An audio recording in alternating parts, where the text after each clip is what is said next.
Bonjour à toutes et à tous. Voilà, c'est le début d'une nouvelle année, d'une nouvelle aventure, d'une nouvelle résolution. Je vous souhaite une année qui représente le mieux votre réalité, qui vous offrira le meilleur de vous-même.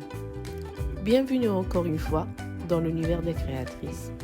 Aujourd'hui, nous allons aborder ensemble le premier levier vers la simplicité. Êtes-vous d'accord?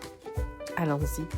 Nous savons tous que notre société est constituée de plusieurs individus qui sont en interaction permanente.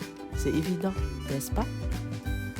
À partir de ces interactions découlent plusieurs comportements. Mais à votre avis, quelles sont les origines de ces comportements?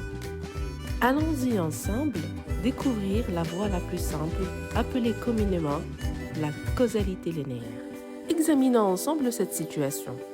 Prenons une interaction entre deux individus.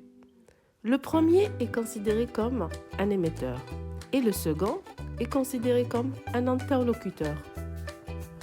L'émetteur offre un message à son interlocuteur, provoquant ainsi en lui le besoin de réagir ou de rebondir sur son message.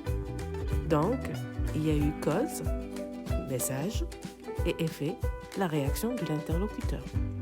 C'est les interactions quotidiennes entre les êtres, c'est évident, n'est-ce pas?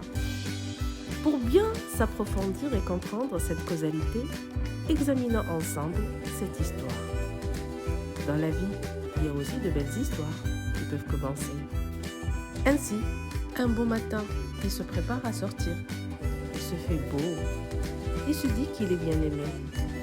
Il se sent qu'il est en bonne humeur. Sur son chemin habituel, il rencontre une belle jeune femme. Il sourit. Elle se sent bien. Elle sourit à son tour. Il se sent encore mieux. Donc, il lui sourit. Et cela peut aller jusqu'à échanger des numéros pour fixer un rencard. Qui se reconnaît parmi vous dans ce type de situation? Donc, comme vous constatez, il y a une cause, le sourire, et l'effet, elle se sent bien. C'est ce qui est apparent à nos yeux, n'est-ce pas? Mais à votre avis, comment un état externe, le sourire, a pu influencer sur un état interne, le sentiment, la sensation? Et pourtant, nous sommes face à deux individus physiquement différents et indépendants. Examinons de plus près cette causalité qui a déclenché cet état interne. Ce beau charmeur qui a offert ce sourire à cette belle jeune fille a déclenché consciemment ou inconsciemment en elle un processus de pensée interne qui se suit par un dialogue interne.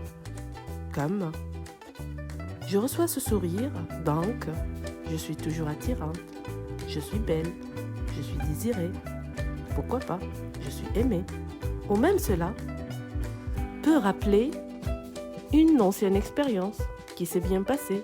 Qui sait? Elle, seule, pourra le savoir. Le même processus chez le beau garçon. Ce retour peut déclencher en lui un processus aussi interne. Genre, oh, je suis toujours aussi charmeur.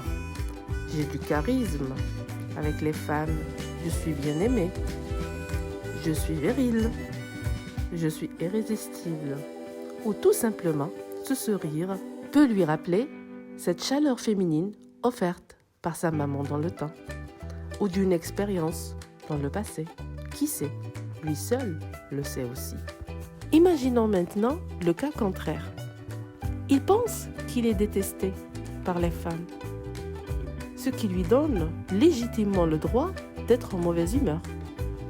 Il rencontre sur son chemin une belle jeune femme et le hasard fait qu'elle tourne la tête en le voyant.